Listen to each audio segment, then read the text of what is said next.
Hello, everyone.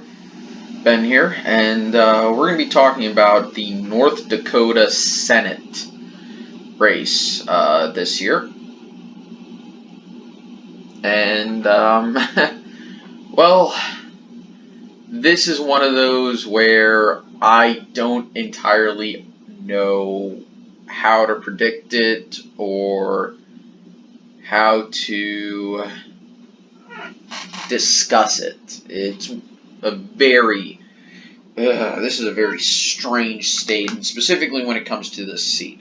For context, in 2016, their incumbent Republican senator won 78 to 17, for reference, and that was compared to national Republicans. He outperformed Republicans by 36%. That is called a landslide.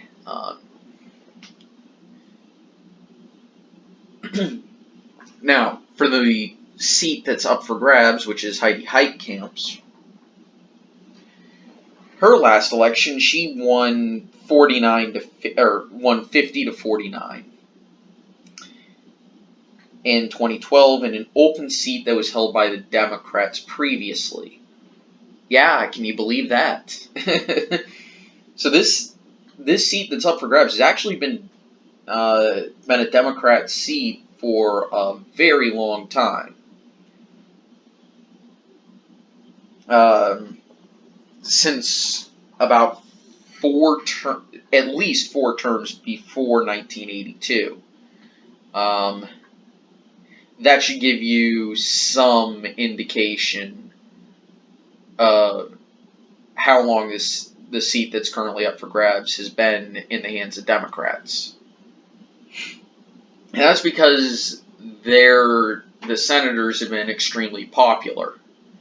Heidi Heitkamp is not so much. She's done things to anger Democrats and Republicans alike. For example, the Dakota Access Pipeline has pissed off a lot of Democrats. There's a chance she might get a primary challenge from somebody who is a progressive, and there's also a chance that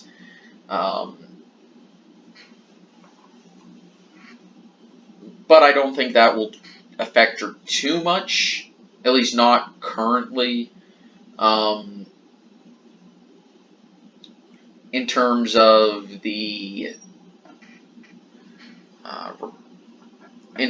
from the Republican side, who knows who they're going to put up to challenge her. But they definitely don't like Heitkamp. And of course, to put that in reference, the Republican outperformed the National Republicans in 2012 by 7 points. Which was about a 22-point swing from the previous Senate election held in North Dakota in 2006, where the Democrat did 15 points better than national Democrats. And actually, this seat has been floating in that low to mid double digits range since the 80s. In terms of how well they've done compared to the national Democrat. 1992 was a special election because their incumbent senator, who had served 6 terms, actually died in office, and his wife was appointed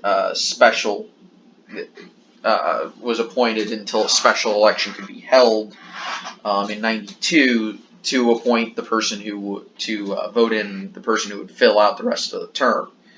And that person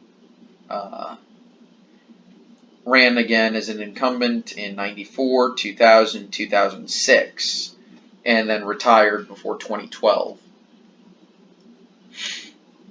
Now, the reason why this state is getting a lot of attention because for this race is because this is a year where the Democrats finally have an unpopular incumbent in the seat.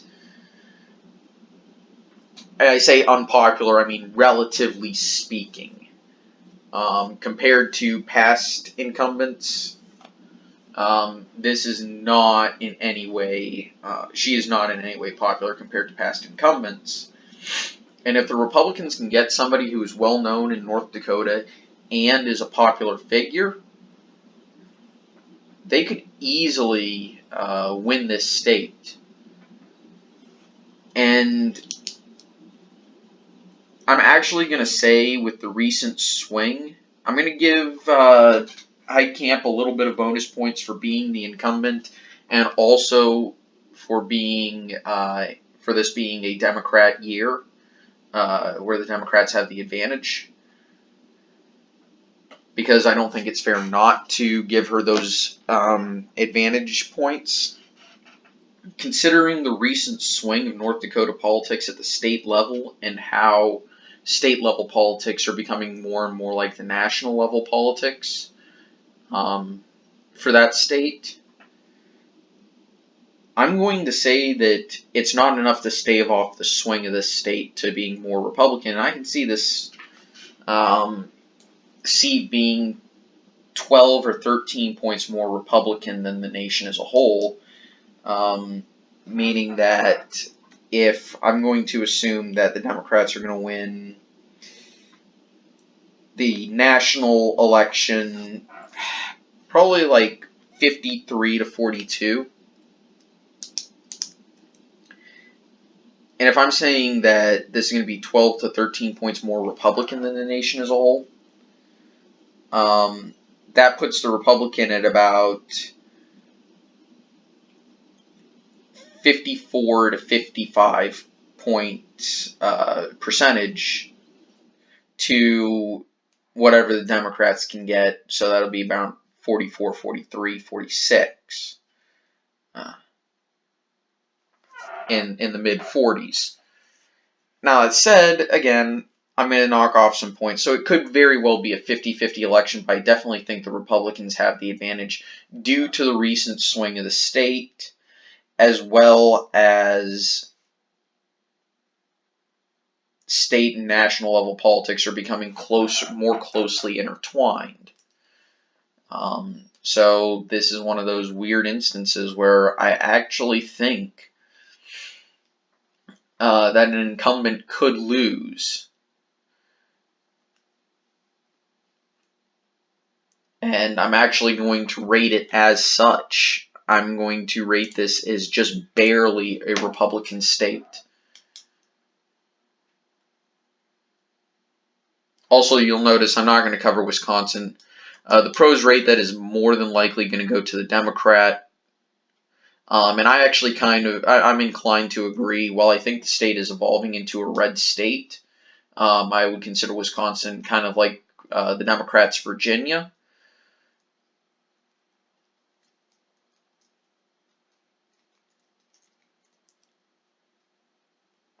I don't think that it's going to be enough to take out an incumbent who speaks very much to the people of that region.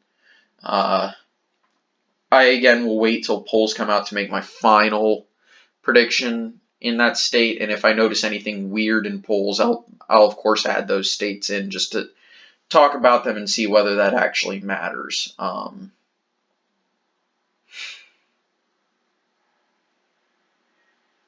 But I'm going to rate this as a lean Republican.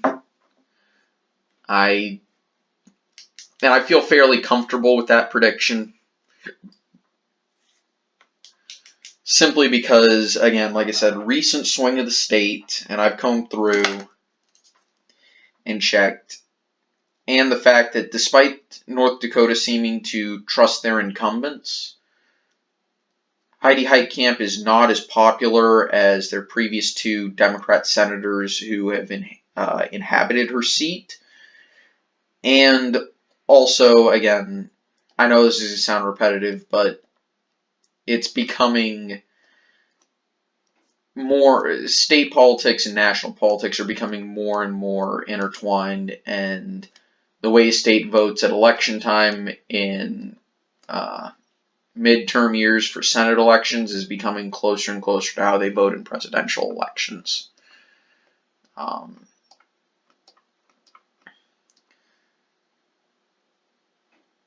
Anyway, guys, thank you so much for watching.